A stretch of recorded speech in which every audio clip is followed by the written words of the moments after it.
Welcome to Lo-Fi Stories. I'm Harry, your host for tonight's mystery. Before we begin, tell me, where are you listening from? Let's get started. A case Sherlock ignored. Even great minds leave some corners unsearched. At 221B Baker Street, Sherlock Holmes once discarded a case file without a second glance. Too ordinary, he said, before returning to a map of France and a case of diplomatic blackmail.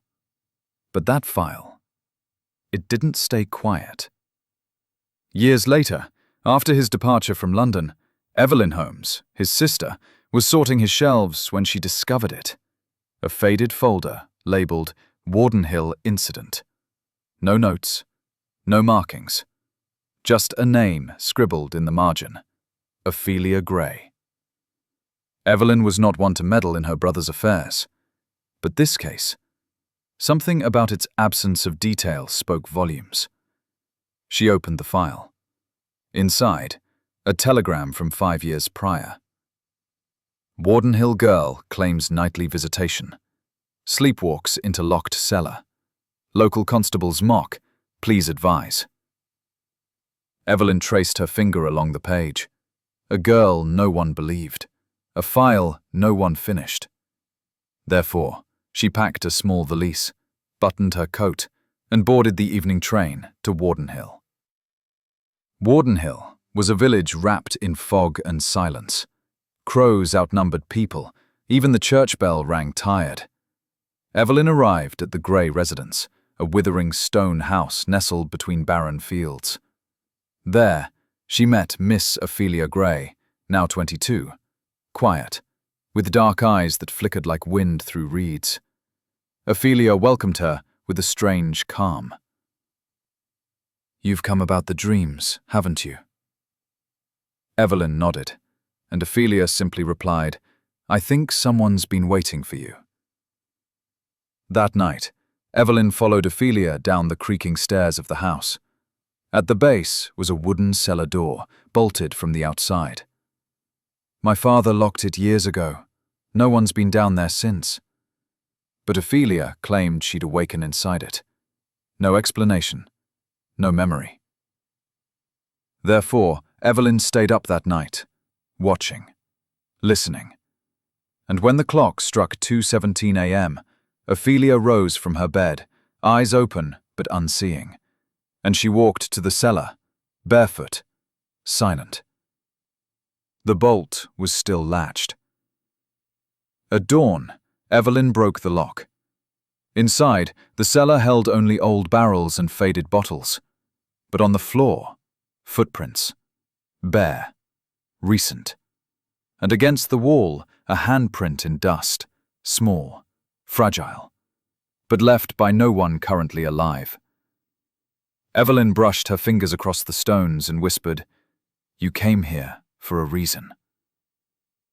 In the parlor upstairs, Evelyn noticed something strange. A family portrait, missing its youngest face. A faded outline. A blank where someone had once been. "That was my sister," Ophelia said quietly. "Eliza. She died before I was born."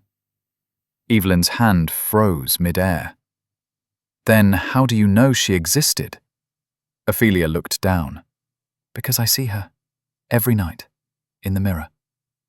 That evening, Evelyn stood beside Ophelia's vanity. When the hour neared 2, frost laced the window panes. And then, a whisper, a single word. "Come." In the mirror's reflection, Evelyn saw a pale child standing behind them. But when she turned, no one was there. Only the faint scent of violets and a chill that clung to her skin. Evelyn lifted a loose floorboard under Ophelia's bed and found a letter, sealed with red wax. The handwriting trembled with grief. "To whoever finds this, I tried to bury her memory. I failed her. I failed them both. Forgive me. Signed, Jonathan Gray, Ophelia's father." He had written it on the night Eliza died. But Eliza had not died from illness, as the town believed. She had fallen down the cellar stairs, locked in by accident, forgotten in the dark. Therefore, she was never at peace. Evelyn brought Ophelia to the cellar. There, she lit a single candle and said the name aloud. "Eliza Gray, you are remembered. You are forgiven." And the air shifted. A warm breeze deep beneath the cold earth.